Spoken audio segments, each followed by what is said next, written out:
کہنے لگے آپ 19 میں آئے تھے، 2019 میں ایک دکان پہ ملازمت کرتا تھا چھوٹی سی،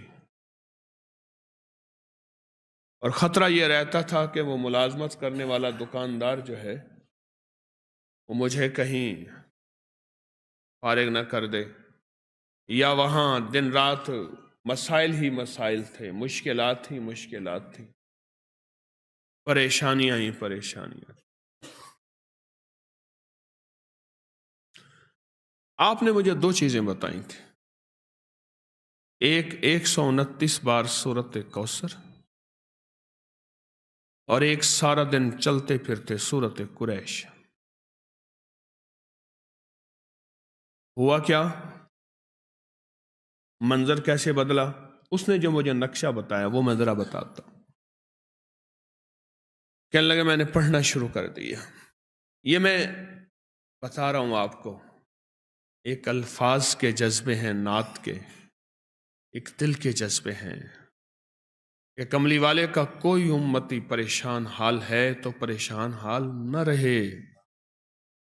میرے آقا کا کوئی امتی ہے، وہ کسی رنگ، نسل، کسی مزاج، کسی مذہب، فرقے کا ہے، میرے امتی، کملی والے کا امتی خالی نہ رہے۔ کہا کہ میں نے 129 بار سورت کوثر پڑھنی شروع کر دی، اور جذبے کے ساتھ سورت قریش پڑھنی شروع کر دی۔ یہ جو انہوں نے لفظ جذبہ کہا ہے نا، یہی جذبہ فیصلے کرواتا ہے۔ الفاظ سے زیادہ کیفیات فیصلے کرواتے ہیں۔ میری بات پہ غور کریں، مظلوم کے پاس کوئی اسم اعظم نہیں ہوتا، مظلوم کے پاس ایک جذبہ ہوتا ہے، وہی جذبہ عرش الہی کو ہلا دیتا ہے۔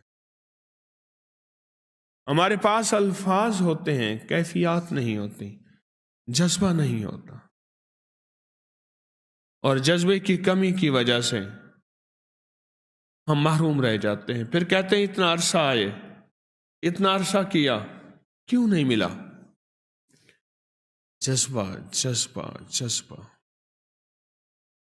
تو کہنے لگے میں نے جذبے سے پڑھا، جذبے سے پڑھا۔ میں کھجور کی دکان پہ کام کرتا تھا، چھوٹا سا ملازم تھا۔ ایک بڑا گاہک آیا کنٹینر کا، دوسرے ملک کھجور بھیجنی تھی، تو میرے مالک کے پاس آئے، اس نے کھجور کے جو ریٹ دیے وہ زیادہ تھے۔ انہوں نے کہا آپ زیادہ دے رہے ہیں، کچھ کم کر دیں۔ انہوں نے کہا یہی ہیں ہمارے ریٹ، اور وہ میرا مالک مدینہ کی منڈی کا بڑا سوداگر ہے،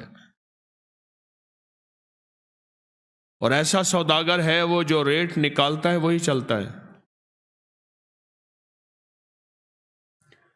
کہا کہ انہوں نے مجھ سے رابطہ کیا، میرے رابطے تھے چونکہ اور تاجروں سے، میں نے کم ریٹ پہ وہی چیز ان کو دے دی، کنٹینر بھر کے بھیج دیا، اور مجھے اتنا بچ گیا۔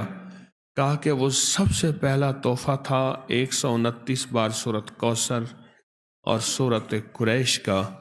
19 گیا، 20 گیا، 21 گیا، اب 22 بھی گیا۔ آج میں خود تاجر ہوں، آج میں